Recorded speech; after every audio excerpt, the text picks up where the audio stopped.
My name is Dorothy Heinrich. I'm a technical advisor at the Red Cross Red Crescent Climate Center. Along with Karen Dahl and Kisosida Gigma, we're running this Drought Learning series, kind of co-hosted by German Red Cross, the Climate Center, the Anticipation Hub, and with support from IFRC as well for the translation. So if you are calling in with from French-speaking backgrounds or Spanish, I think we have automatic translation. All you need to do is kind of pop your to change the language at the bottom of your screen, and you should be able to access. I think we have English and French today, don't we, Karen? Yes. Yeah. Great. So if and then maybe someone can pop that in French in the chat, so that would be nice. But thank you so much for joining, everyone. Yeah, we'll get started. We can get started now. It's 1:01 on my clock. And we have people trickling in as well. Should we get started? Welcome everyone to session 6 of the Drought Learning series. Today we are talking about early actions. So we have a schedule here. We have 8 sessions, all on everything you wanted to know about anticipatory action for drought. We, a couple of weeks ago, finalized our section all on forecasts and triggers. We had a really nice opportunity to talk to weather forecasters, to people doing drought modeling, people using this information within the Red Cross, Red Crescent, and beyond. And now we're gotten to our 2 next sessions, all about early actions. How do we design them? How do we choose them? How do we ensure that they're actually addressing the impacts that we're concerned about? Who do we involve? And how do these systems get created? So for the next 2 weeks, the session today and then the session on May 11th, we'll be talking all about early action. So this one today is a little bit broader, and we'll go into the details later, but a little bit broader, a little bit kind of more agenda setting, picture setting. And then the next one on May 11th is super exciting. It's all about cash transfers and the use of cash for anticipatory action for drought. So we're lucky, last 7 sessions have been filled with incredible speakers from different national societies, different organizations. So we're again very grateful for people who have been joining us, sometimes from tricky time zones, sometimes last minute, sometimes all over the place. And it's been really great to hear all of their perspectives and ideas that people have as this whole world of anticipatory action for drought is increasing. So again, a massive thanks to everyone who's joined and participated. And a huge invitation to those of you joining in the audience. We do want to keep these super informal, super participative. We want to hear what you're thinking. We want to hear from your expertise as well. So please feel very comfortable to use the chat at your leisure. Put any ideas that you want in there, any thoughts, any resources you'd like to share. And then specifically for this session, and I'll hand over to Karen for housekeeping in a second, but just to highlight that specifically for this session, we wanted to be quite participative. We've got quite a small group of us. I'm going to stop my screen share at one point so we can have a proper discussion. And we want to kind of workshop the topic that we're talking about today. So it's going to be a little bit less presentation heavy and more conversation workshop style. So there's the invitation to be quite open and informal today. Karen, can I hand over to you for some quick housekeeping? Yes, please. Thank you, Dorothy, for the introduction. So as you have realized in also the last sessions, usually we try to make the input session basically for an hour so that we have 1 hour of in-depth discussions about how did the specific aspect of the series, how did they implement, I don't know, how did they work on the forecast, how did they now, today we're talking about the theory of change. So in this hour, we really want to zoom into specific country context, whereas then we have an additional half hour to basically digest jointly what we just have heard. So the idea of this additional half hour is to basically stay along and have a more informal chat if you want to. And this is the time to also discuss with each other what are the lessons that we have also from other countries. So you have 1 hour in-depth country context case studies, and then one half an hour for this more informal chat. As Dorothy has already said please use the Zoom chat liberally. So we really want to hear from you as well and your questions. We also have prepared a Slido again. So this is the tool we have been using to basically collect your questions. And in the Slido, you can pop in questions anonymously or with your name, but you can also vote questions up. So if you see a question that you find particularly interesting that someone else has put, you can put a thumbs up to the question. And so we will get a ranking of those questions that are most relevant for the people in the room. We also have collaborative notes. And so if you want to, we will also pop the link in the chat in just a sec. So we will take collaborative notes jointly. So if you take notes, you can directly, ideally, take them in our collaborative notes document. But also big thanks again to the Climate Center team of interns who is supporting us with that as well. So the idea of this collaborative notes document is really to have at the end one big document that will help us to really, basically cover all the points that have been said, and we will use this later to basically wrap up the series. As Dorothy has said already, we have French translation available, and so please click on the little globe in case you need a French translation, and click and join the translation. And thanks again to the I4C who is supporting us with that. And then I'll hand it back over to Dorothy. Thank you, Karen. Here we go. Session 6. What are we talking about? We are talking about drought early actions. How do we design them? How do we choose the ones that are appropriate? And how do we create a narrative around drought anticipatory action as helping to mitigate the impacts of drought that we're concerned about? All of this gets talked about as a concept of the theory of change, which some of you may be familiar with, but just in case you're not, we'll go through a couple slides describing it a little bit. Here's a little bit of the agenda, but we are making this, as mentioned, this is not just presentations. You're luckily not going to hear me talk for an hour. A quick presentation just about the concept of theories of change, how it applies to anticipatory action. And we're very lucky to have with us both the Somali Red Crescent and the Eswatini Red Cross, who are going to tell us a little bit about what they're working on related to drought early actions, their theory of change. And we're going to go through a workshop style session for the half hour to describe a little bit more about their program. You're going to have the chance to ask them questions, and then you're going to get the opportunity to help them workshop their theory of change. So this is like a really timely moment for us to be able to help shape these conversations and offer some suggestions and tools for people who are currently working on these sorts of programs. And then a quick discussion at the end, if we have time. And then if you're interested, please stay along for the next half hour or hour afterwards. We're going to be continuing this workshop with the Somali Red Crescent and the Eswatini Red Cross as well. So, but first, what happens if your theory of change is wrong? Why is this extremely important?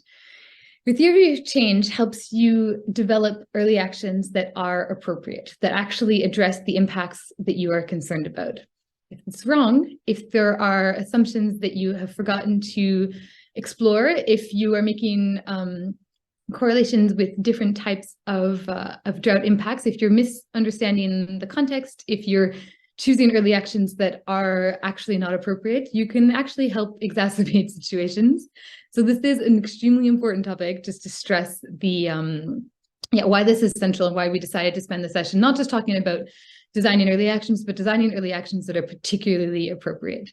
So you have, we can share the link to the chat on the Anticipation Hub. You have some examples of what happens when theories of change aren't developed properly, when they're not detailed enough, and we have good examples of how to tell these stories. We think it's quite important to be transparent about these issues, to be constructive as well, and help us actually build programs for anticipatory action for drought that are effective, that are helpful to the people that these programs are meant to be serving.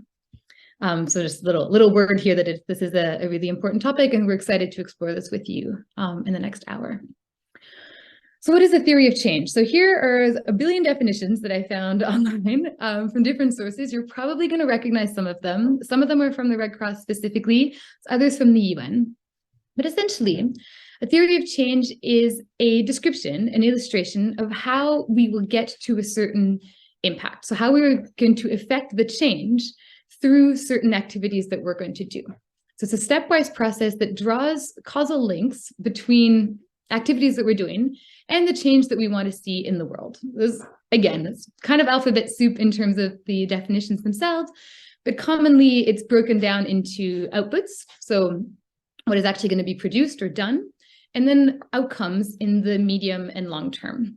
And then each of these eventually build towards creating the impact at larger scale that you want to be developing with your drought anticipatory action programs, be they within EAPs or not. So you have some examples, and you can see a little bit the stepwise process in some of these diagrams, which are very small, I'm now realizing, but seeing a little bit how we develop, how do we prioritize, and how do we design early actions that do come and help the impacts that we are concerned about as the Red Cross Red Crescent or as others. So here are the main steps for a theory of change. So you start from a specific goal. What are the impacts that you want to mitigate? You map out the process backwards. So how does each step of your program or of your work going to come and mitigate the impacts that you're concerned about? And then you want to articulate this in a way that makes sense and that is cohesive, often using if-then statements. So if I take a sip of my tea that is in this mug, I will be less thirsty. Those sorts of things. And those sorts of things where you want to really create this narrative of, if I do this, then this is going to happen. If I do this, then this is going to happen. And then building forwards towards the actual impact that you want to be mitigating. Then the final step, and there are intermediate steps. If you're interested in the theory of change, there's a lot of documentation out there. But these are the main ones. And then the final step is really understanding what are the assumptions that are going into each of the steps that you're talking about. So I'm assuming that actually there is tea in my mug. Promise there is, I can't show you, but there's an assumption here that the action that I'm doing by like drinking this tea is actually there's tea in the mug, that it's going to make me less thirsty, and that it is going to have a long-term impact on my health, say, for example. So you want to make sure, and this is particularly true for humanitarian programming, it's particularly true for humanitarian programming that uses weather and climate information, that there are a lot of assumptions in the decisions that we make. We assume that we know what causes the impacts that we're concerned about. We assume that we can do something about this, and we assume that the actions that we're designing are relatively well adapted to the situations that we're concerned about. We need to make these explicit because when they're hidden is when we can miss things and we miss out on things, or we misinterpret or we miscommunicate. And then that can lead to actions that are designed that aren't necessarily appropriate for the situations that we're actually dealing with. So we heard about, for those of you who are in the earlier sessions, we heard a lot about in the risk analysis sections, like being making inferences about the causes of droughts, for example, and then the causes of droughts creating certain impacts, and that actually these causal links aren't always clear. And the importance of making explicit the assumptions that we have. And so so we can share some examples again of this, but just to highlight the importance of being just very transparent about the assumptions that we have. And when we don't know, or we don't have the data, or we don't have the information, at least saying that, and therefore acknowledging that we don't actually have all the information. So here's a little bit about what it looks like. You can see the causal steps. You can see we go from the problem, which for anticipatory action is the kind of hazard impact, and then all the way to we take an early action. This early action has an effect in the immediate term, and then in the long term for the population or the individuals that your action is supporting. And that leads to then kind of short-term and long-term effects or outcomes, which then eventually, hopefully, is aiming to mitigate the impact of the hazard that we're concerned about. So yeah, and this often, as much as possible, needs to be drawn out and needs to be a collaborative process between kind of experts, communities, national societies, all stakeholders who are involved, because again, of this importance of understanding the big picture and understanding the intricacies of what causes the impacts and what can we actually do about it. So I'm going to stop here, and luckily you're going to so here's just a little bit of an example. If you know an early action protocol template, you'll be quite familiar with the table that is at the top. It basically just helps you outline your theory of change for each of the early actions that you're taking. But then also you have theories of change that are developed for programs in their entirety. And so I have there's a nice example. It's much too small for you to read. There's a nice example, I promise, of the Lesotho Drought EAP that looks at kind of a theory of change for the program itself. So how is it properly that the Lesotho Drought EAP is aiming to mitigate the drought impacts that they're concerned about. So you can have this at multiple levels. I'm going to stop. Oh, no, here we go. Oh, yeah. Okay. And then here we go specifically for drought. What impacts do drought have? Which ones can we actually do something about with anticipatory action? How do we design drought anticipatory action that actually mitigate these impacts? How do we actually implement them? And then how do we monitor and evaluate the effectiveness of these actions? Often you'll see the word theory of change kind of thrown around in M&E circles a lot. Kind of argue that it's important to do much earlier than simply thinking about it at the M&E stage. But that's generally where you start seeing these types of conversations. Keen to hear from you. What other questions do you think we need to be asking when developing theories of change? So if you want to pop it in the chat or in the Slido, I might be missing some here. So keen to hear what everyone thinks. And as you're thinking about that, I'm actually going to hand over to Oscar if he's here. And keen to hear just about Oscar's experience in working on theories of change in Kenya for their newly approved early action protocol. Is Oscar here, Karen? I don't see him yet. Yes, Dorothy. Ah, there he is. Brilliant. Hello. He's hidden behind another Dorothy. Oh, no. I'll change your name, Oscar. Well, thank you. Thanks so much, Oscar, for joining. Great you're here. Yeah, thank you. Thank you. Tell us, what's your experience with developing drought theories of change? What did Kenya Red Cross do? And thank you again so much for being here. Yeah, so Oscar Lino here again. So this concept of theory of change, of course, is one of those important, like integral part of the EAP development, because you really want to tie up the kind of actions, the early actions that you're doing with the end outcome. Like, what's the outcome that you are perceiving? And again, to add on to the reasons that you've highlighted, Dorothy, as why we need this theory of change.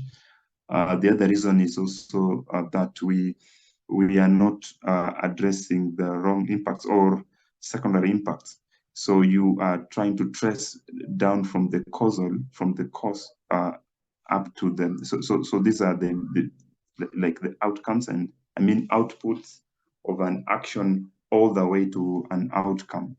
So in this case, once you are able to demonstrate that process, then you are actually making those assumptions that, I mean, with some assumptions in mind, then clearly defined assumptions, then you are actually doing something for the community. So for us, how we did this again as a methodological step, were first of all to have this early actions or the anticipatory actions, which we developed with the community right away from.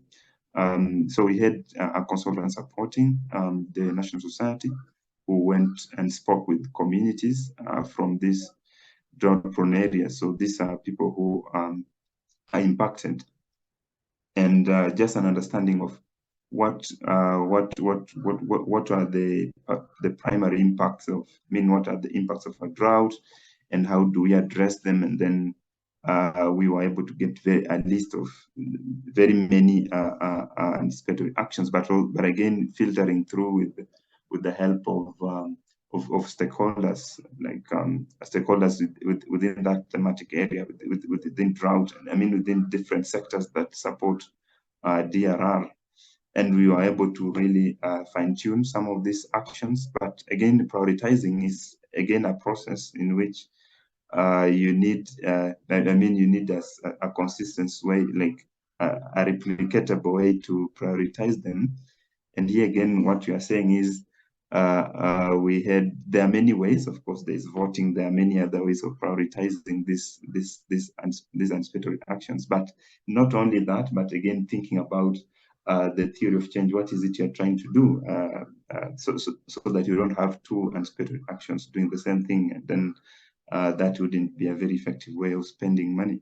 So so there are many quite many considerations there. Then after doing prioritization, again, there's now the asking yourselves, what are the immediate outcomes of that anticipatory action, and again, what are the long-term outcomes, like the overall picture of what you're trying to do. So all this we were able to do, but with very many correspondences with stakeholders, but also the communities. But again, as you test and activate your EAPs, now that it's a learning curve, there's also a question, like really going back, and it's an M&D process, really going and checking what is it you did, how did you do it, what were the impacts. So at this point, you are now picking community voices to come back and inform what is it your idea around so this could be taken back to the theory of change to see if you are able to adjust some of these actions, and you could revise your EAP or the early actions accordingly so that you're able to capture very specific aspects. So I think in our the way we were implementing our drought early actions, by the end of the day, we had to actually amend some of them because actually some early actions were not very acceptable, so they need to be very context specific. In this case, you are giving pasture seeds, and some communities were feeling like maybe that's not a priority. Then the priority would be to support them to have food, first of all, to have food for themselves before the livestock. And then we started understanding that again, this is for people who are practicing both agriculture and pastoralism. So they want to first of all have food for themselves and for livestock. But when you go to areas where it's purely pastoral, then in that case, people really care about their livestock because that is their mainstay. So all these things have to be interlinked with also a continuous learning process. So the M&D needs to feed back and support how your theory of change looks by the end of the day. Thanks so much, Oscar. It's absolutely brilliant. I think it's so interesting to hear both the content and also the process that you followed. It sounds like it was quite iterative.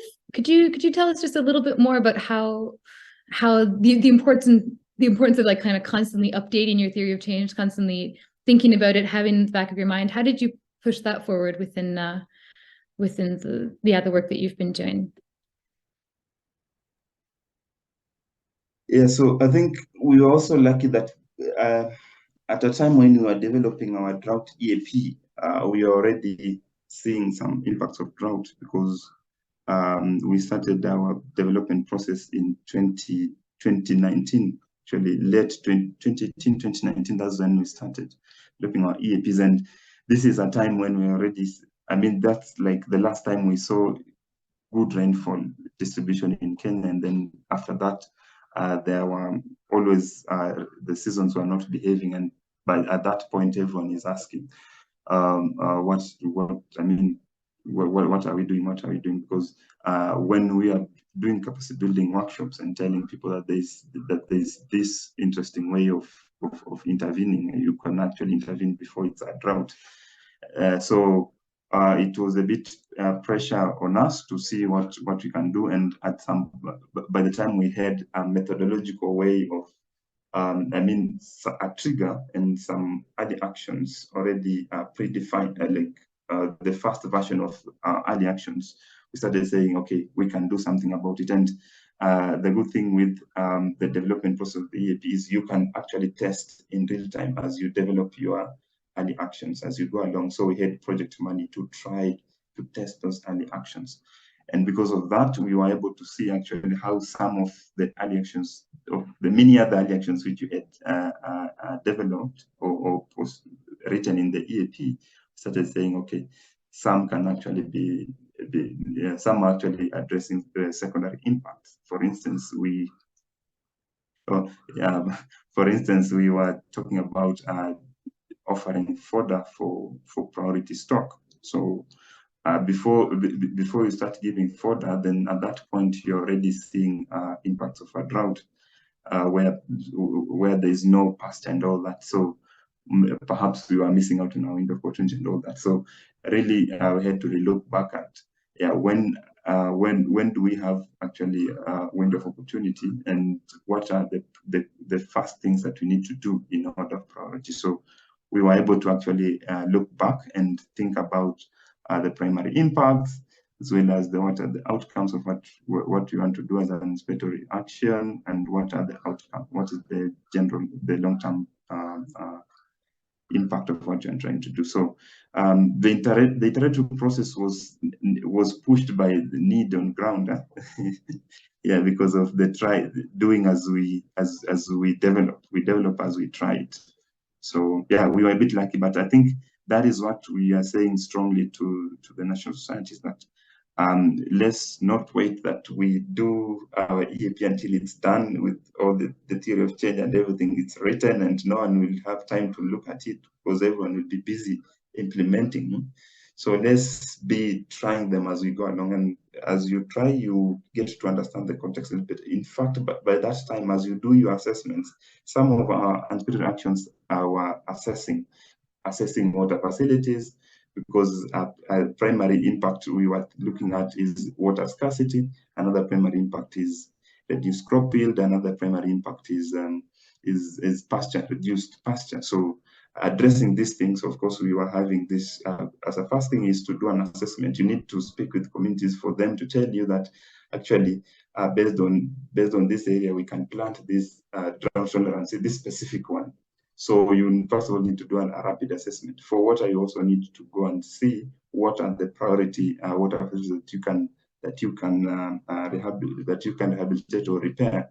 And by the time you speak with them, you start realizing that you need some of your actions to be a bit flexible, but some perhaps you don't need them at all. So that process really helped us to have a good theory of change that has very concise early actions. Thank you so much, Oscar. Goodness, I would listen to you talk for the next hour. There's a question in the Slido, just one last one, if you can stick around for one more minute, that I think is quite interesting. Someone wants to know what was an assumption that was wrong after you realized a simulation exercise. So after you did a simulation exercise or tested out early actions, was there an assumption that you had that actually ended up being wrong? Can you think of anything? Yeah. What comes on top of my mind is around seeds, because the kind of seeds that we had envisioned to give, because of the problem of getting these seeds to support communities, we originally had envisioned that it takes time to procure. The National Society it has a lengthy process to do that, and therefore we need to buy them much early in advance.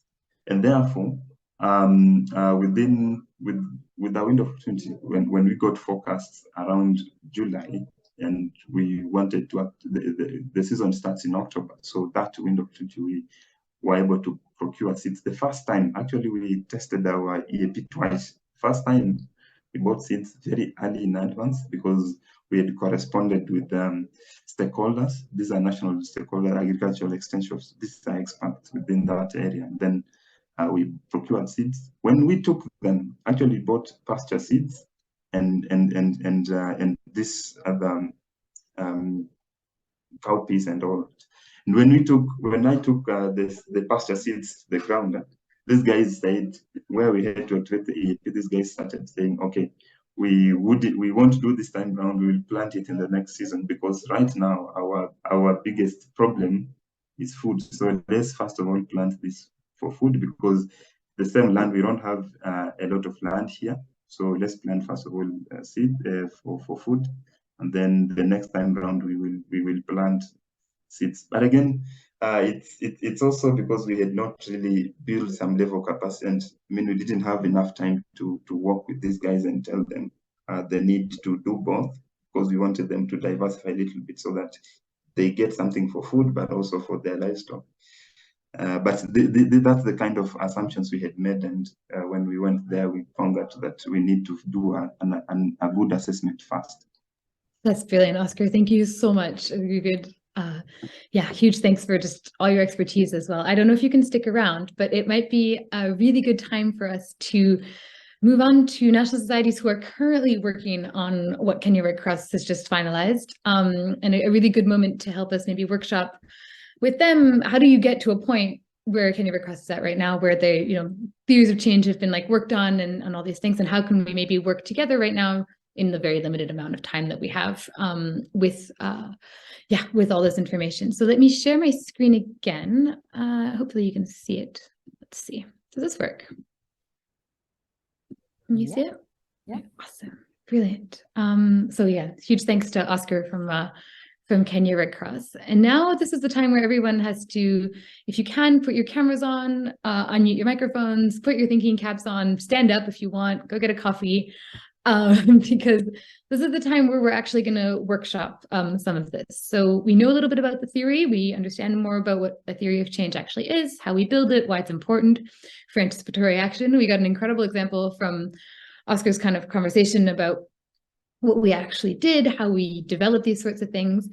And now we're extremely lucky to have with us representatives of the Somalia Red Crescent and Eswatini Red Cross, and also German Red Cross in Somalia, who've kindly offered some of their time to us today to tell us a little bit about where they're at in the choice of early actions, in the development of their theories of change, and then to have us in the room learn more about what they're doing. And if you do have ideas or examples or things that you think would be useful for them in moving this forward, this is the time where you can share this. And so it's a moment where hopefully we can work together on this sort of thing and have a little bit of a moment of reflection and sharing. Wanted to give everyone the opportunity to talk through this. So the way that we're going to do this is an exercise called the Doctor Patient. Those of you who may have seen German Red Cross Climate Center Anticipation Hub events in the past know that this is an exercise that we use quite regularly inside of workshop settings. And this is how it works. So there's a person who is going to present something, a problem, an idea, a question, something that they're working on. Then the audience gets a couple minutes to ask clarifying questions. Not allowed to say anything that's not a question, but throw away some questions of clarification to increase understanding, to increase knowledge about the thing that the person just presented about. And then the presenter will be able to respond to the questions, offer more details, offer more suggestions. And the microphone goes back to the audience, who can then offer ideas or suggestions, or have you thought about this? Or, oh, here's a really good tool that you should probably be looking at. Or, oh, I have this idea, or etc. So you kind of understand it. We have about 30 minutes. Oops, sorry. We have about 30 minutes, I think, on my clock, 20 minutes to work on this. So this is how it's going to work. So we're going to hand over first to Eswatini Red Cross to tell us, what are you working on in drought early actions? Where are you at with your theory of change? And then offer any sort of problem that you'd like people to kind of brainstorm together. So Kali, could I ask you to tell us a little bit about your drought anticipatory action program? What are you working on? What is something within the theory of change that you might be questioning and that would be helpful to have a group of people discuss with you? Could I hand you the mic? Yes, Dorothy, that's fine. Thank you so much. And maybe introduce yourself as well, just to make sure that everyone knows who you are. Okay. Hello, everyone. My name is Toli. I'm working for Eswatini Red Cross as the FPF project coordinator. Thank you, Dorothy, for this opportunity to present what we are currently working on in the country. Just like Kenya Red Cross, we are looking at drought, but we haven't gone as far as they have gone up to a point of activating the early action protocol. What we have done, we are done with the prioritization of the early action, of course, informed by the drought impacts that have been identified. Maybe just to give you a background on the impact, we identified about 5 impacts of drought in the country based on our scoping study. One, it is drought-induced crop failure as well as decline in yield. Then the second one is death of livestock, of course, due to many factors, for instance, lack of fodder, shortage of water, and other things. Then the third one is water shortages for human consumption. Then the fourth one is loss of income and livelihoods. Then the fifth one that was identified was compromised dietary intake or hunger. So we designed the early actions, or we tried to identify the early actions from these impacts. We had quite a lot of suggested early actions. Just like Kenya, Red Cross, we engaged our stakeholders in terms of identifying the relevant actions to address the identified impacts. We also have been working with, we also tried to validate these early actions with our communities, whereby we presented the impacts as well as the proposed early actions so that they can have a say in terms of prioritizing the early actions.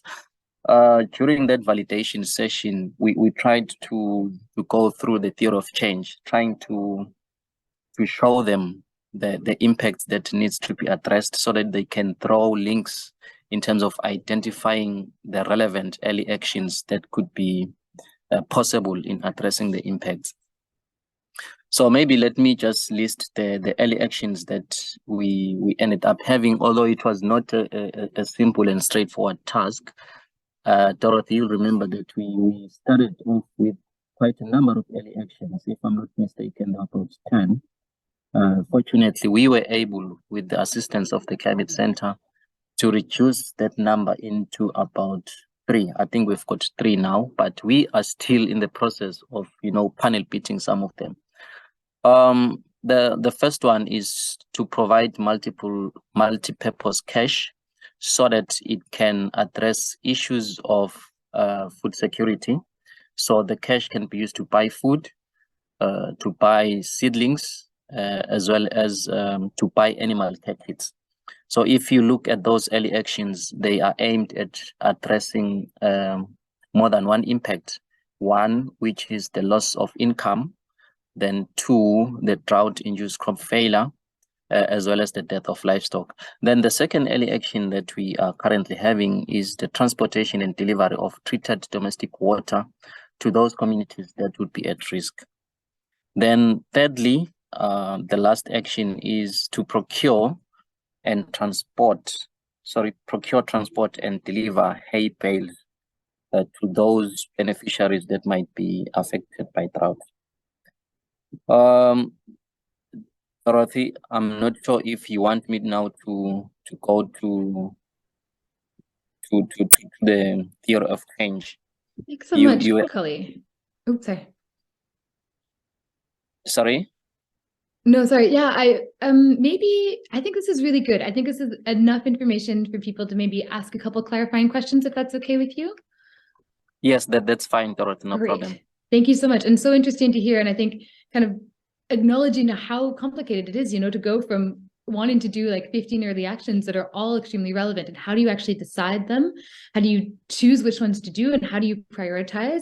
And I think it's incredible just the amount of like time and work and attention that's been spent into doing this properly from Cully and his team. So yeah, I was just really glad that he was able to share that with you. Thank you, Cully. Okay, now it's over to everyone else. Any questions? Questions about the program? Questions about the early action choice? This is your time to ask Eswatini Red Cross that you want. I'm not the doctor, Dorothy. You're not. They should. Yeah, we're all doctors. The ones who will be asking questions are the doctors. Yeah, we're all doctors in our own in our way. But all right, I will hand over to the audience, guys. Ask Cully any questions. And you can ask them in the chat, or you can unmute your microphones and just talk out loud. Maybe Gigma, please go ahead. Kick us off. Oh, great. Thank you for that. Thank you very much, Cully, for this nice work that you have done, and happy again to connect with you. I was just curious. You said that you have a total of 5 priority impacts that you have decided to work on to kind of identify the early action. So my question is that, was not that too much, I think, in terms of impacts? Because if you were to develop actions for each of these, didn't you end up with actions that are actually able to cover 2 or more of these impacts altogether? don't you think that the 5 were quite important, too much, I would say? Or were you happy with that at the end? Thank you, Ma. I think you are correct. You are right. That is why we started off with, I think, if I'm not mistaken, it was more than 10 early actions, which we felt like they are not manageable. Why? There were so much early actions because there were so much drought impacts that we identified. But now what we ended up, we realized that one maybe early action can address more than one impact. For instance, we had to ride on the multi-purpose cash distribution because as you have heard, it is trying to address several impacts. For instance, it is addressing drought-induced crop failure and decline in yield. We know that whenever we are seeing such issues, it means it might mean food insecurity is around the corner. Then the same cash, they are going to buy animal care kits. So now it's addressing the death of livestock, partly addressing the death of livestock problem, as well as the loss of income. If at least we are giving cash to the people, they can try and buy, you know, more than one commodity because it's a multi-purpose kind of cash distribution. Brilliant. They can also buy seedlings to address the issue of compromised dietary intake or hunger. So I think the multi-purpose cash played a very crucial role in that regard. Thank you. Incredible, Collie. Thank you so much. And hopefully you can join the session in 2 weeks also, which is all about cash. So that might be interesting. And yeah, fantastic. Thank you so much. Malika, could I hand over to you? Do you want to ask Collie a question? Okay, thank you very much. And thanks a lot for sharing all this with us. My question is about the timing, because I had the same concern as Gigmashat, and I was wondering indeed what is your lead time to be able to indeed address all those prioritized impacts. So you said that a lot indeed are shared with cash, so it partly answers my question, but still if you could share with us your lead time, and as well a second question linked to what you mentioned for this multi-purpose cash distribution. Have you calculated the envelope so that the families who receive this cash are able to address different types of impact, or have you calculated the envelope so that they can choose which type of impact is most important to them and which kind of impact they want to address? And does it have as well a consequence on the timing of the cash distribution, because depending on how they're going to use it, they might need to receive it at a different timing? So have you looked at all this when calculating indeed the envelope and the timing of the cash distribution? Thank you. Thank you, Malika. Let me start with the second question of the cash envelope. In the country, what we are doing, it is not Red Cross that is determining the amount of cash. We have other actors like WFP, we have FAO, we have World Vision. So we usually meet, I think, on an annual basis to decide on the cash amount. So it is being regulated. I think the National Disaster Management Agency is coordinating that. So it's not us who are coming up with the cash amount. Of course, you are talking about issues of sufficiency. It is not sufficient to cover multiple needs, but at least it can make a difference to the lives of the people. Then in terms of when is the timing appropriate and the lead time and the other things, we are targeting that we need to focus on one constituency because of the lot of work that needs to be done before the distribution of cash. So when we sat down, we had planned that within 10 days, as long as we are picking up or we are focusing on one constituency, 10 days would be sufficient. I'm not sure if I've addressed your questions, Malika. Yes, very well. Thank you so much. Thank you. Incredible. Thank you so much. We have room for one more question, and I think Karen has a burning one. So your hand's been up for a while. Do you want to ask, Kali? Yes, thank you. Yes. So I was actually interested because I think the idea of multi-purpose cash, right? That's what we want to do. That's what we promote. And I would like to better understand what kind of market assessments you've done before to be sure that people can actually buy the different things. And then linked to that, if that assessment then resulted in, okay, but people cannot buy water and the hay that you are then on top providing. So what was a bit the motivation to do cash, which is multi-purpose, but also then to do some extra actions that address other of the impacts that could be also, in my understanding, be tackled with cash. Okay, thank you. I'm not sure if Karen, I captured Dr. Karen. No, I'm just joking. Dr. Karen. Okay. Of course, Karen, we couldn't ensure that we had to ensure that all we give money or we give cash to the people to make sure that they buy all those commodities that can be bought. As you can see here, the only things that we are going to deliver is water, which usually the society is not used to buying that commodity. Otherwise, the others, you talk about food, you talk about fencing materials because it's also part of that. You talk about the vegetable seedlings, you are also talking about the animal care kits. So if you look at those commodities, it's something that is socially acceptable in terms of them being bought by the beneficiaries. Great, Kali. Thank you so much. We're going to do something that is probably not good medical practice, but we're going to take two patients at once. And I think we might, Kali, if you can stay on, if you have a little bit of time, we can hand over to the Somalia Red Crescent to hear, kind of similar to what Kali just told us. What did you do? Where are you at in your early action development, theory of change, those sorts of things? We'll get people to ask you a couple questions, and then we'll do something that we definitely shouldn't do if we were actual medical doctors, is give some sort of joint diagnosis and ask people to offer tools or ideas for both national societies. Does that sound okay? Just keeping an eye on the clock? Great. Kali, thank you so much. It's absolutely brilliant to hear. I'm going to hand over now to Richard and Ahmed as well, if you're both still here. Maybe, Karen, we can pin them so they're next to Kali and on everyone's screen. Can we hear from you? Yeah, great. Thank you, Dorothy. Thank you so much for this platform and also inviting us to share our experiences in Somalia. My name is Richard Muchena. I'm with the German Red Cross as the Focus-Based Financing Delegate.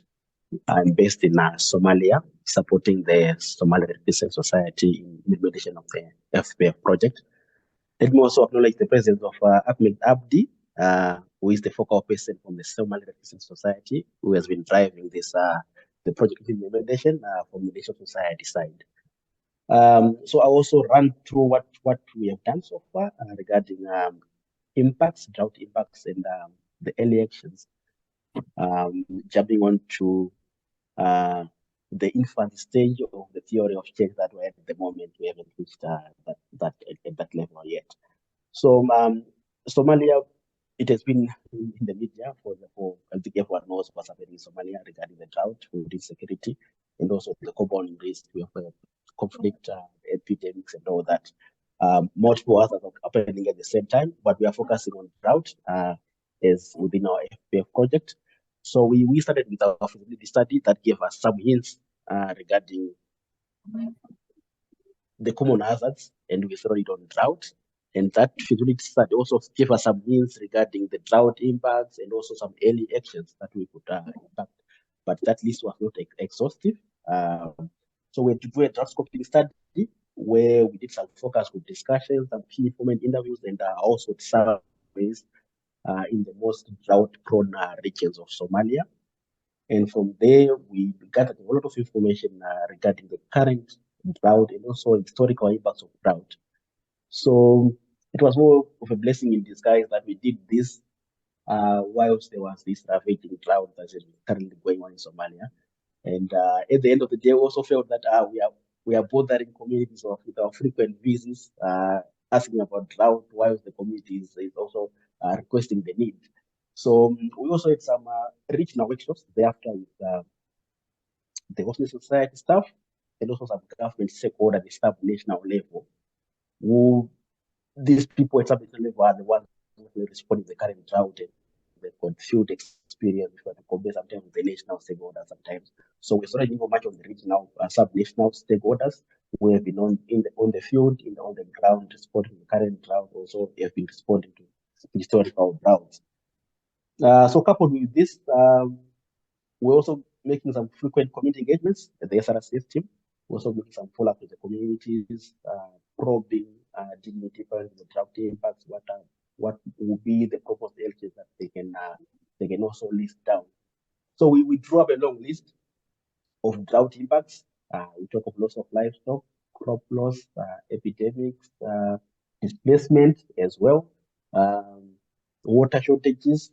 So what we also found out was, it was also kind of difficult to really pin some of the impacts to drought because of this multi-hazard context in Somalia and this compounding risk.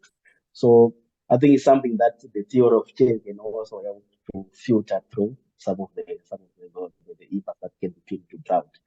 So we also allocated a whole lot of time to consult the host nation society senior management to ensure the ownership of the process. As the German Red Cross, of course, we are supporting the Red Crescent Society, with ACMED being the focal person from the SRC side. But we also took a chance to consult the SRC Society senior management on their opinion regarding what can they do to address the impacts, of course. So from the long list of impacts that we do from the stakeholder consultation community visits, we then held a 2-day meeting of workshop with the Ocean Society senior management where they prioritize water scarcity and food insecurity as the top impacts. And these impacts were being informed by their technical expertise, their field experience as well, to the current drought as well that is currently prevailing. And we had to do a bit of expert scoring to determine the total impact score per each impact on the long list, and we ended up with water scarcity and food insecurity. Regarding early actions, again, we had a long list again, early actions for each impact, and we had to do expert scoring based on certain criteria, also society implementation capacity, feasibility to do the early action, policy fit, and also social acceptability. So for water scarcity, for instance, we took a lot of time to really pin to zero down on the early actions. There was water tracking, for instance, that is transporting water to the target communities or at-risk communities with water point rehabilitation. We also had cash as one alternative to address water scarcity that was listed down by the communities and also by the government experts as well. So after doing some expert scoring based on the criteria, we ended up with water point rehabilitation as one election that the SRSs would do. This was informed by their implementation capacity and also their this election is being done as a response mechanism currently to address current drought that has been seen to be quite effective. So we hope to adopt it as an election. The timing, of course, will be shifted to do it before the peak of the drought.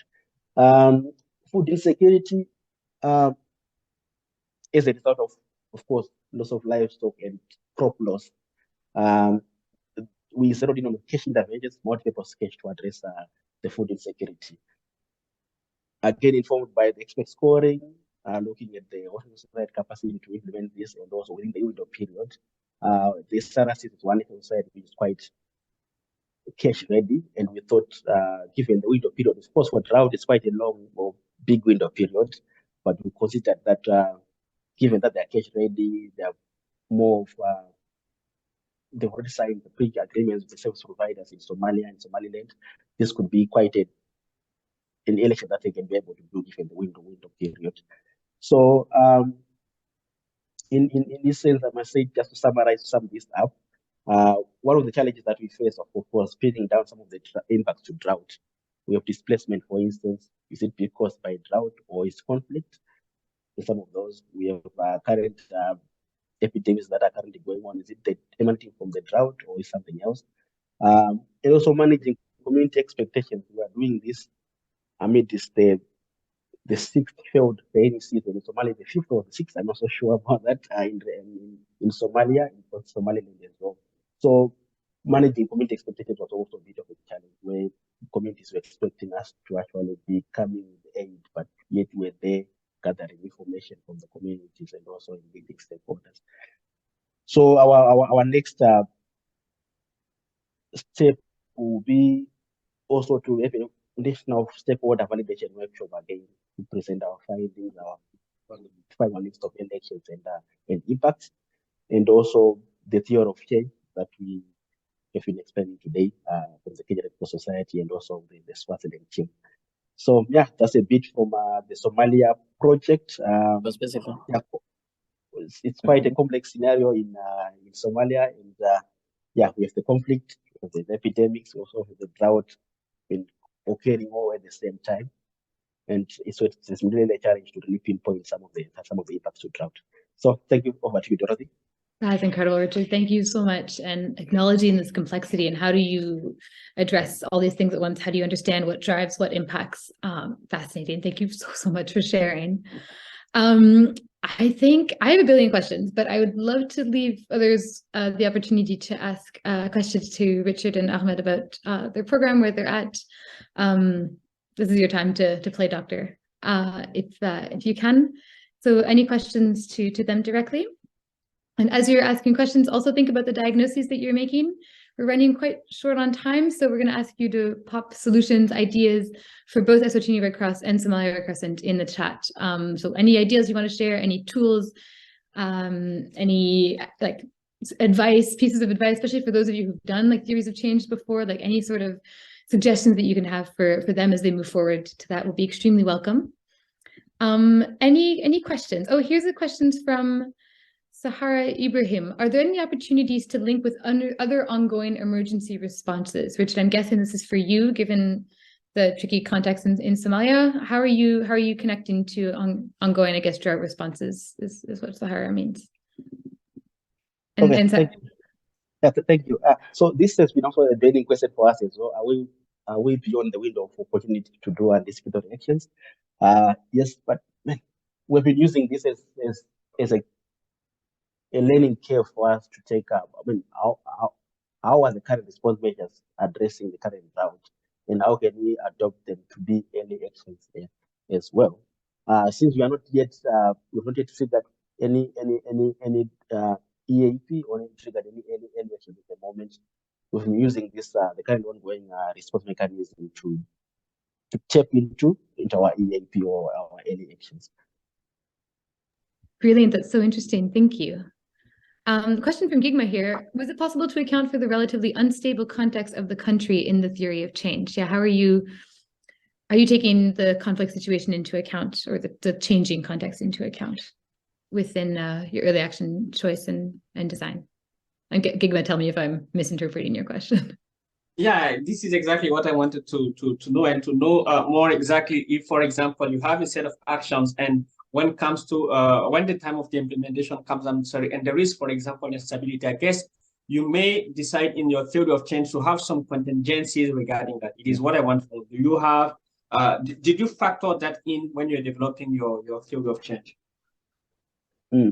Because what is specific about Somalia, what makes it the first difference between Somalia and Eswatini is, I guess there's this difference in terms of political context that we have. I think that Somalia is much less stable than what we have in Eswatini. So I guess we would be interested in knowing how was this kind of instability factored in the development of the actions and your theory of change. Good, thanks, Gigba. Indeed, it's quite a complex scenario where conflict, which causes the displacement. sometimes we might design the early action, then we find that if people are displaced, they were the people that were targeted. So the thinking is, of course, we have not reached yet the theory of change set yet. What we have done is we have only listed the drought impacts and early actions, hoping to move a step further to the theory of change. But we regarding conflict, we haven't given much thought into how we're going to deal with maybe the displaced population that we might have initially targeted to do the anticipatory action. I think this thought will give it a much thought when actually doing the theory of change. So for now, it was been more of developing EAs, early actions, not taking into account what might happen if people are displaced, for instance, if there's conflict, if there's this insecurity. So we haven't given much thought about those scenarios. But I guess in the theory of change, must be that's something that we should look at. Brilliant. Thank you so much, Richard. And yeah, dealing with the complexity. Super interesting. Thanks for asking the question, Geekmar. I was also curious. Everyone, I know we're at the top of the hour and we did want to be respectful of everyone's time. So if you do need to jump off, this is the opportunity to pop in any ideas or recommendations in the chat for both Eswatini Red Cross, Somalia Red Crescent, anyone working on this sort of thing. But if you're keen to stay on, we're actually going to take off the recording and we're going to use this opportunity to keep workshopping this with both national societies and anyone who's here. So if you need to leave, thank you so much for joining us. Please do join us at the next session on May 11th, I think, is it, Karen? At the same time, on May 11th, we're going to be talking about cash anticipatory action, cash interventions.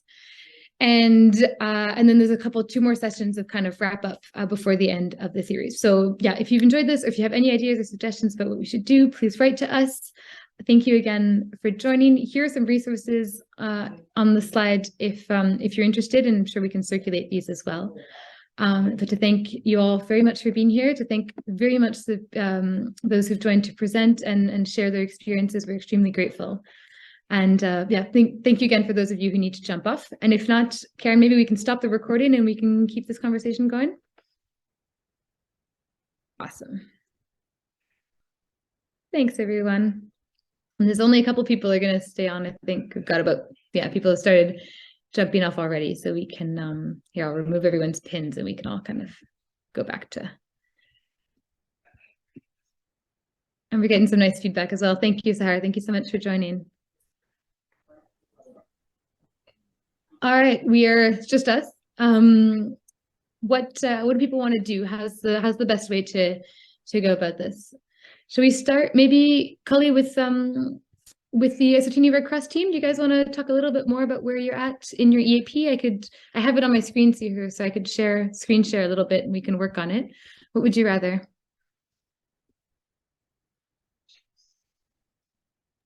Yes, that's fine, Dorothy. You can go ahead and do the screen sharing. Okay, cool. Let's do this.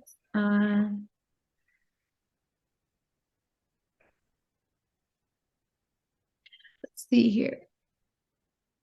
Cully, question from Karen is, do you mind if we keep recording, or would you rather we remove the recording? No yes, Karen, I think it's up to you. Okay, cool. Thank you. Here, let's share the screen. Great. Yeah, and this is an opportunity we wanted to, want to make sure that this is actually helpful. Okay, here we go. This is the Eswatini Red Cross EAP. As you see, it's like very close to the end. It's exciting to see. Cully, where do you want me to go? Where should I scroll down to? Maybe you can go to the, I think it's the table of contents. Let's see here, theory of change. Is it down here? Okay, here we go. So you've got this table here.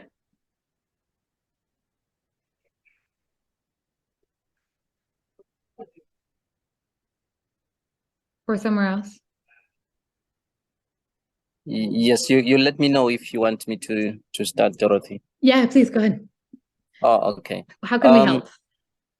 Yeah, and unfortunately, we are still yet to come on the theory of change, as I explained the other time, that we have reduced the number of early actions.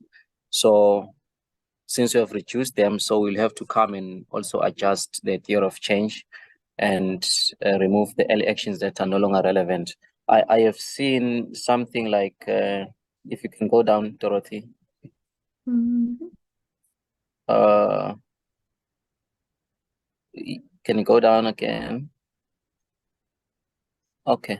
I thought I saw something like the distribution of supplements. Maybe I saw it somewhere. You have transport and deliver hay bales. Is that still an action that you're doing, or? Yes, that's correct. So hay Can you bales, go up? domestic Yes. water, Can you go up again? and then cash. Okay. Hang on. Can you go down? Down, sorry, Go down. down. Okay. No, yeah. up. You have gone too far. Number 2. Can you go to number 2? Sorry. It should give you, is it fun? Number Here. 3. Can you go up? Just. Yes, that's fine. Can I?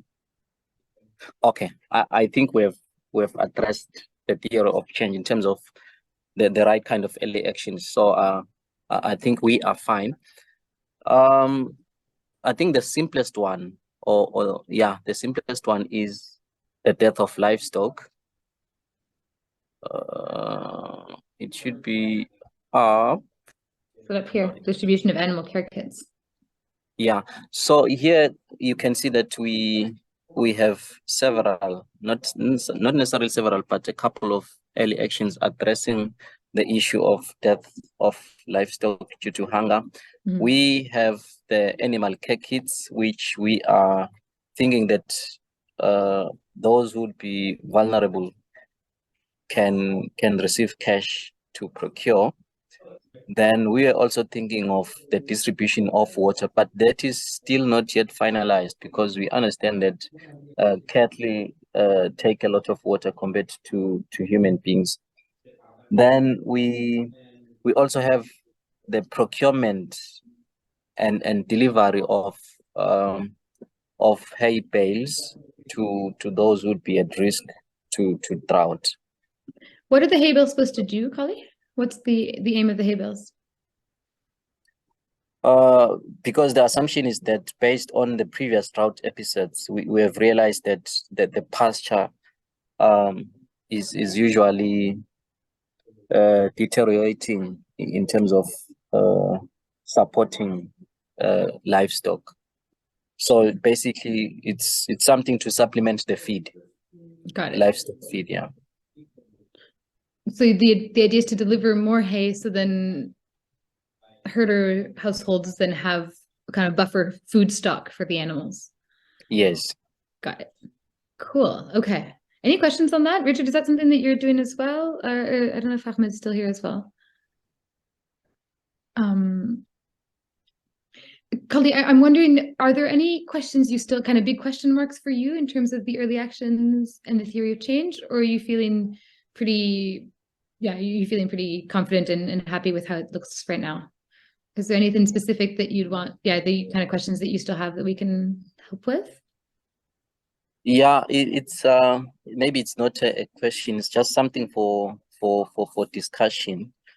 We are still yet to discuss with the National Disaster Management Agency because we have also roped them in. The challenge that we are having is that they are suggesting the drilling of boreholes, not necessarily drilling of boreholes, sorry, the rehabilitation of boreholes. So our argument is that, in fact, their argument is that it's expensive. Water trucking is very expensive. So if you can rehabilitate certain boreholes, that would be far cheaper than what we have budgeted for. But our argument is that we are approaching the winter season, which is a dry season. Then if we move into summer and there is drought, then the problem is that, or the question is that, where are we going to be getting the water from? Because during winter, we don't expect any recharge to aquifers. And beyond that, we'll be moving on to a drought season, which is even worse than what we would want to have. So now the question is, when we rehabilitate boreholes, how much water are we going to be getting? So that's a discussion that we need to have with NDMA. They want the boreholes, but we don't see the need of having boreholes, or we are feeling like it might not have the impact that we want. Can I chip in here a little bit and maybe give this a bit over to Richard and Ahmed, because this is exactly the discussion we had in Somalia, right? But we decided, or it was decided, that we will rehabilitate the water points. So I would be super curious to hear from Richard and or Ahmed a bit your thinking about that, because that I think can inform both Koli's line of thought and your own maybe too.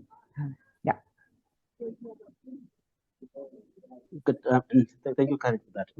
Yes, we had a big discussion on this point where we had water point rehabilitation, water tracking, yes, one of the listed early actions to address water scarcity. And again, what informed our decision was then the cost implications that is involved in water point rehab or water tracking, and from there, the SRCs or society expertise in doing any of those two. So we ended up opting for the water point rehabilitation, which is mainly, and this might be different from Swaziland, where our water points in Somalia are more of, they're more of what we call beckets, which are more of simplified water points that can be able to capture rainwater. They are dug, cemented, and water can now run off and can be captured by those water points. And in Swaziland, I assume when you talk of water point rehabilitation, you'll be looking at the bores, the dug bores, like the bores are drilled, then you also repair the pre-existing bores if they are damaged. So, of course, the contexts are different. But for us, we ended up opting to repair the existing beckets because it's a bit cheaper.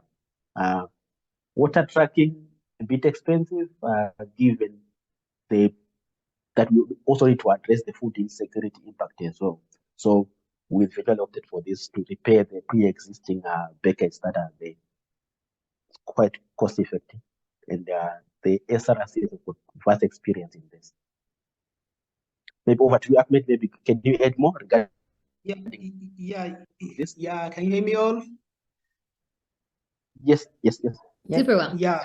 Thank you so much, Muchena. Thank you so much for making very insightful and illustrative about the ongoing FPF project in Somalia. Regarding the early actions, as already stated, we have had a very, very hot discussion regarding the feasibilities of the proposed early actions for addressing what we call water scarcity or water shortages. So, as Mujan already mentioned it, we have consulted with the SRCS senior management teams, and so they have already stated and said that we have already undertaken a number of activities regarding to the water point rehabilitation. So SRCS has already had that kind of first experience in relation to the water point or water bounty rehabilitation.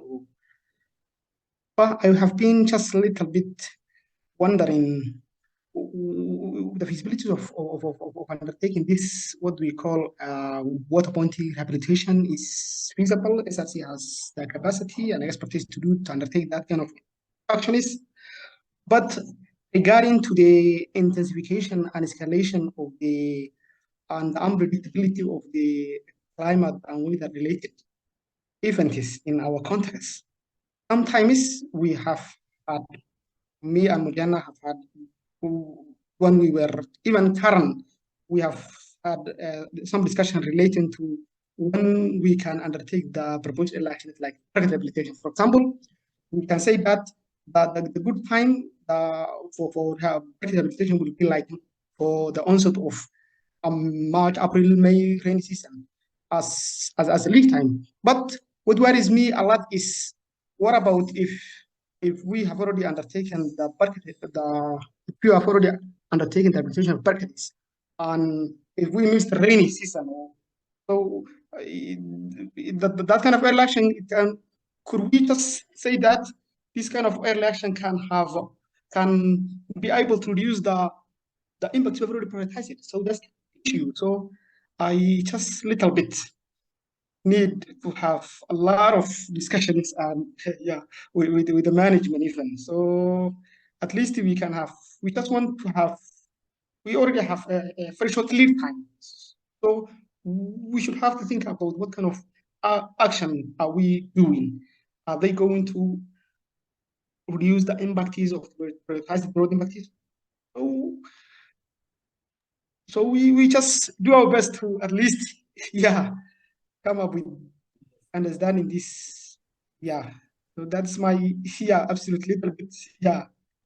Ahmed, So I wonder if one way to assuage your fears, one cool thing that we did with Eswatini Red Cross that might actually be helpful is, have you done like a kind of a proper calendar of like looking at when the impacts are, when the drought would trigger, and then when the actions you could take? Have you tried like just basically drawing out like a calendar of the timings?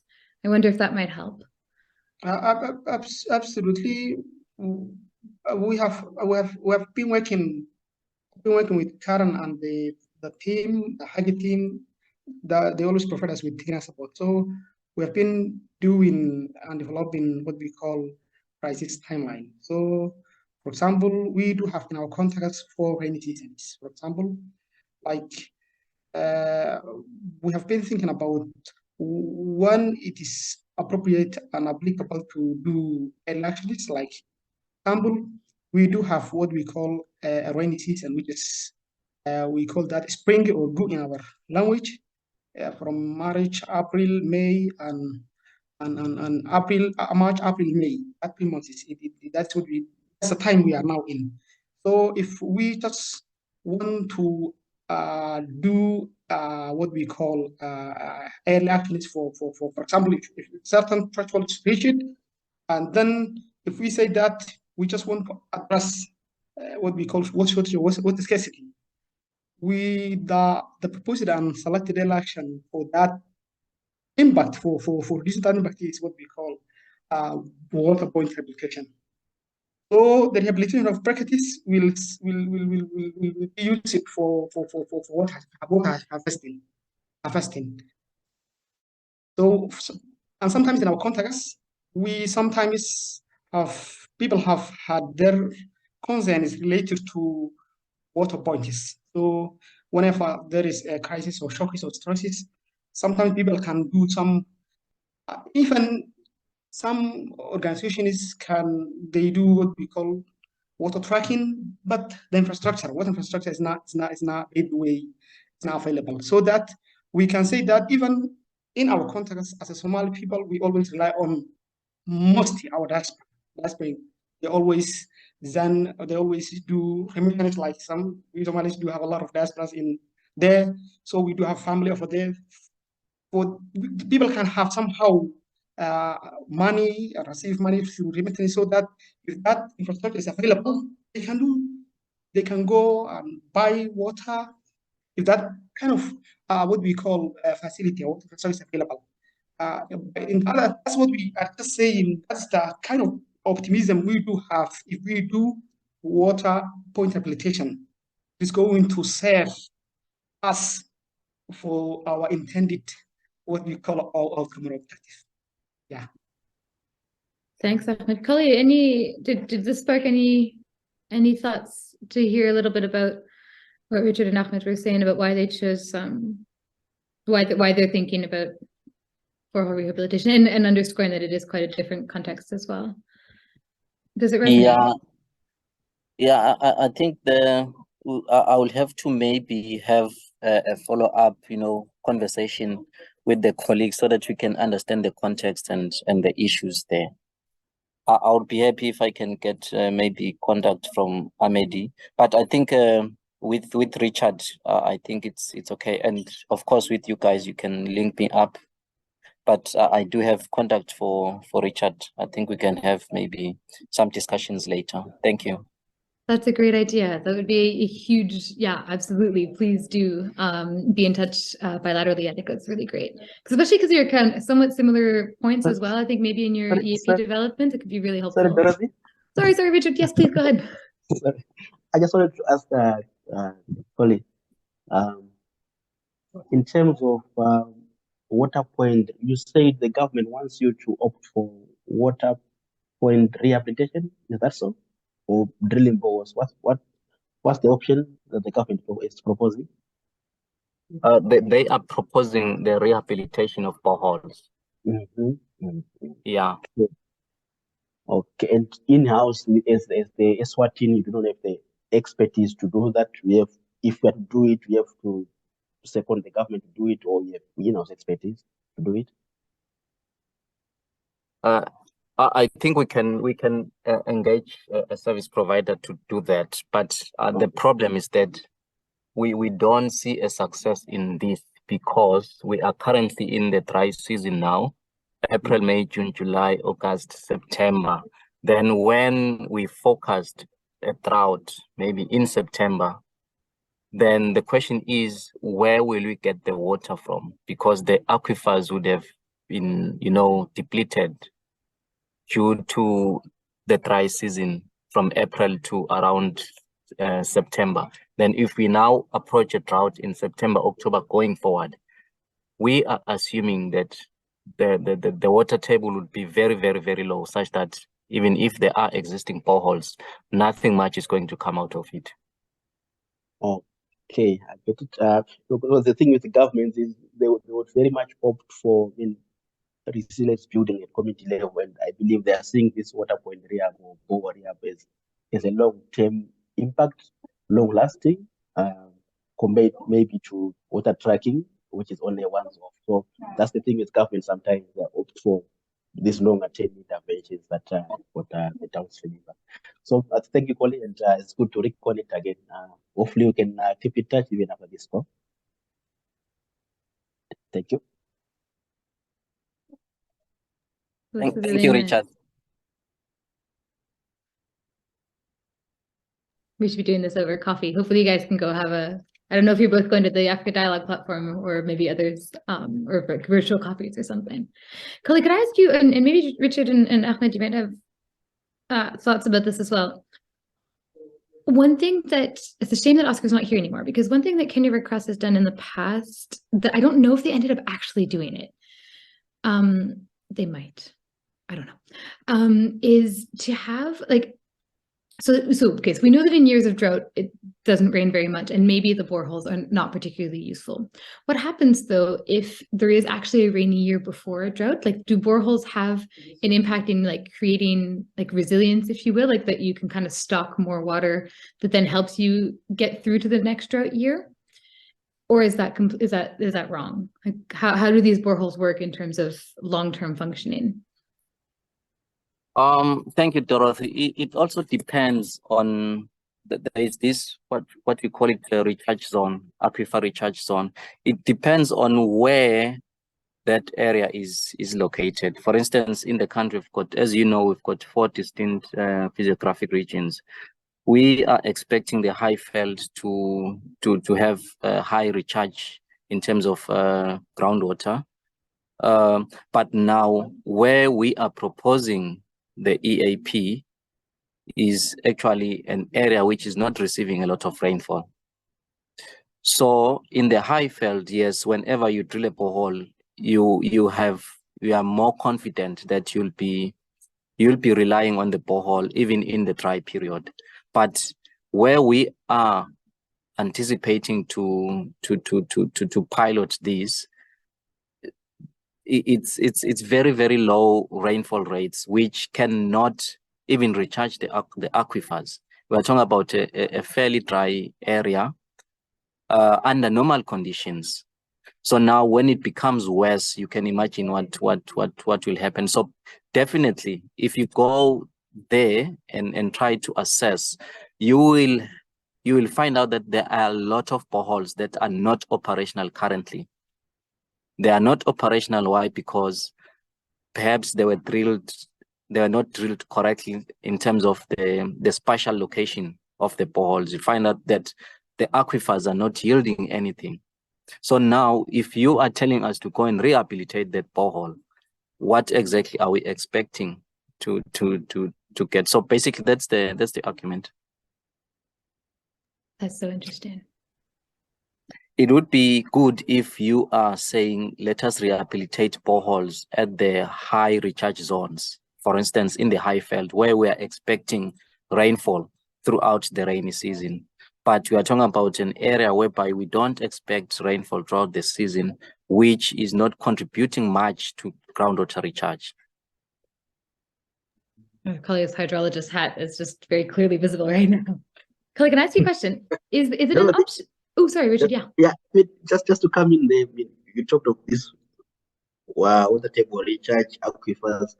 Well, maybe Ahmed can also help me there. In the state of Somalia, we, of course, this is the fifth or sixth failed rainfall season, but there have been some instances where we have this 1 or 2 days of heavy rainfall, and in the context of Somalia, we do not have any rivers, neither do we have many boreholes. So there's been this runoff actually being lost, not being captured. So what the communities, with the support of NGOs and the government, they have dug these, these buckets that I was talking of, to at least to act as mini dams to capture this runoff. So in as much as there have been this long, prolonged drought, there have been cases where it rains heavily for 1 or 2 days, leading to flash flooding in some areas, and it was found to be quite effective to at least rehabilitate these water points to ensure that whenever it rains, it then captures this rainfall. And whenever there is water tracking by other players who are also either responding or anticipating the drought, they've got points that they can then deliver that water into the buckets, for instance. So yeah, that's why we had to opt for this rehabilitation of these buckets. But again, it's a long story that we need to also ensure is it quite effective to address water scarcity. Ahmed, maybe you can also come in there regarding this instance where we have rainfall in Somalia, for instance. Like now, in the capital city, I guess it is raining for the past 30 minutes, where I am at the moment, but we're in the midst of drought. So it was found to at least rehabilitate these points to capture the runoff for future use. Yeah, absolutely. I've been to my city, Borama, which is Audal region in the western region of Somaliland. And I've been there for almost 10 days. It has been raining since continuously, like 1 day on, off. So, and in our contacts, there has been an issue. Government has recently been saying integrated water resource management can be a global solution for reducing drought risk reduction. So, and sometimes in our contacts, as Mujan already stated now, government sometimes leads what we call water tracking. So that sometimes for tackling the water scarcity, water shortages. So that if that infrastructure, our water infrastructure is available and in place, government sees that is going to be a good opportunity for them to alleviate the human suffering. That's why we have had our senior management recommending us as an, even though sometimes water rehabilitation is a little bit costly, by the way, but they have said SRC has been doing, and the government, this election is also going to be aligned with the government mandates. So that's why we have had. And even for me, from my own experiences, before I joined SRCS, I was working with one of the local NGO. We were working a project which was entitled as a Sustainable Land Management Project. So one of the main components of that project was water harvesting, rehabilitation of brackets. We rehabilitated around 16 brackets. You see that?